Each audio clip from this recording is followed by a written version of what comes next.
Hello guys, pag-usapan lang natin ang breaking news. Ayon kasi sa balibalita, OMG, Katniel fans, di pa rin tanggap sina Kyla Estrada at Mayor Mark Alcala sa kanilang idolo. Na alam niyo naman siguro, kalat na ang balibalita patungkol umano kay Daniel Padilla at Catherine Bernardo nang dahil sa bago nilang movie. At siyempre, ayon sa bali-balita, nagbabalik na ang new look ng Katniel. Spotted na kasi sa mga loyal fans ni Catherine Bernardo at Daniel Padilla. Kaya nga naman kasi hindi pa nila kayang tanggapin sina Mayor Mark Alcala at Kyla Estrada. Yan kasi ang mga napapag-usapan ngayon sa social media. Dahil nagbabalik na kasi ang kanilang mga idolo. Sapagkat may mga Katniel fans nga naman kasing umalis na. Pero nagbabalik na dahil nagbabalik na rin kasi ang mga idolo nilang sina Daniel Padilla at Catherine Bernardo. Na alam niyo naman siguro, may pangako umanong binitawan sina Catherine Bernardo at Daniel Padilla. Papaano nangyari yan?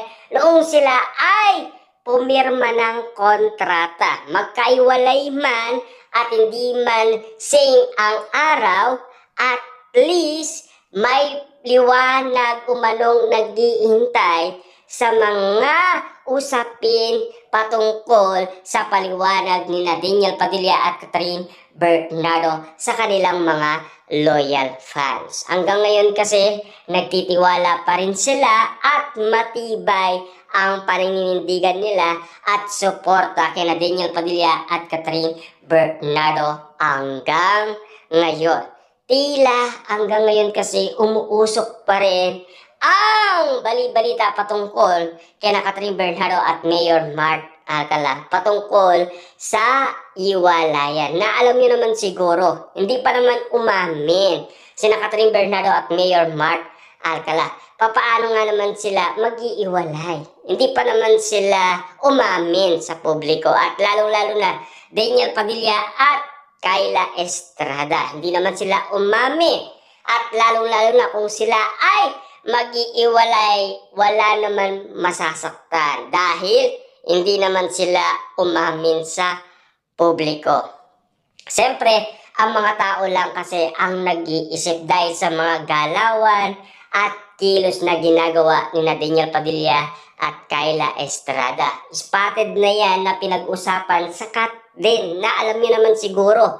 Maraming tao nagsasabing nabudol sila ni Alden Richard at Catherine Bernardo nang dahil sa pag-promo nila ng nasabing movie na Hello, Love Again. Ang iba nag-iingat na nang dahil sa bali-balitang nakaraan patungkol sa Katniel. Na ngayon, siyempre pinag-uusapan Mayor Mark Alcala at Catherine Bernardo, lalong-lalo na siyempre Kyla Estrada at Daniel Padilla. At least malinaw sa atin ang pag-amin ni Catherine Bernardo at Daniel Padilla noong sila ay pumirma ng kontrata sa ABS-CBN. At least ito na ang iniintay natin. Sa wakas, dumating na ang pagkakataon na pinaka-inihintay ng karamihan, ang pagbabalik ni Daniel Padilla at Catherine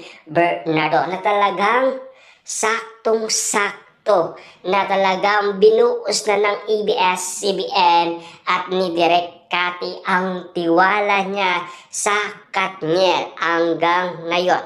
Hanggang ngayon kasi inaawakan pa rin ni Direk Cathy ang nasabing bagong movie ng Katniel na ayaw niya umanong ibigay sa ibang artista dahil pangako niya yan kina Daniel Padilla at Catherine Bernardo nang dahil sa kanilang pagbabalik na alam niyo naman siguro na talagang spotted na ngayon ang mga pinag-uusapan. At hindi lang yan, lalong-lalo na ang mga prediksyon ng mga mang-uhula na binubuhay ngayon ng mga Katniel fans na talagang pinag-uusapan na sina Daniel Padilla at Catherine Bernardo. At lalong-lalo na pinag-uusapan ngayon si James kung bakit nga naman kasi ipinatner kay Catherine Bernardo. May meaningful ang usap-usapan na tila kung bakit pinatner si James kay Catherine Bernardo dahil si James kasi ay matalik na kaibigan ni Daniel Padilla at tropa ni Daniel Padilla at lalong-lalo na, di ba? Tinutulungan umano ni James Reid si Daniel Padilla mapalapit kay Catherine Bernardo na alam nyo naman siguro, si Daniel Padilla kasi ay nagsawa umano sa kakasuyo at kakaabol umano kay Catherine Bernardo. Parang napagod siya, kumbaga. Kung bakit nga naman kasi nandyan na si Kyla Estrada sa kanyang tabi. At kung bakit nga naman kasi napapag-usapan si Kyla Estrada at Daniel Padilla.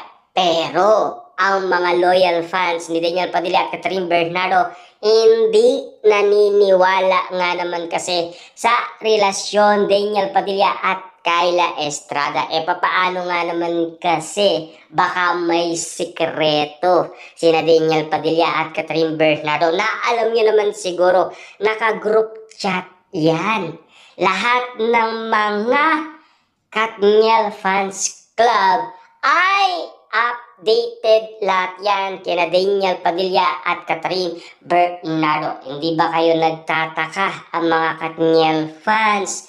Simple lang at lalong-lalo na noong sina Daniel Padilla at Kyla Estrada ay spotted umanong pinag-uusapan, talagang kumilos ang mga Katniel fans. Grabe, na ayaw talaga nila kay Kyla Estrada. Kita nyo naman, binatikos talaga nila si Kyla Estrada at lalong-lalo na noon si Ogie Diaz nung sinabi niya umanong iwalay na sina Daniel Padilla at Catherine Bernardo. Grabe, pinutakti siya ng mga Katniel fans dahil sa sinabi niyang iwalay na sina Daniel Padilla at Catherine Bernardo. Pero wala siyang maipakitang ebidensya.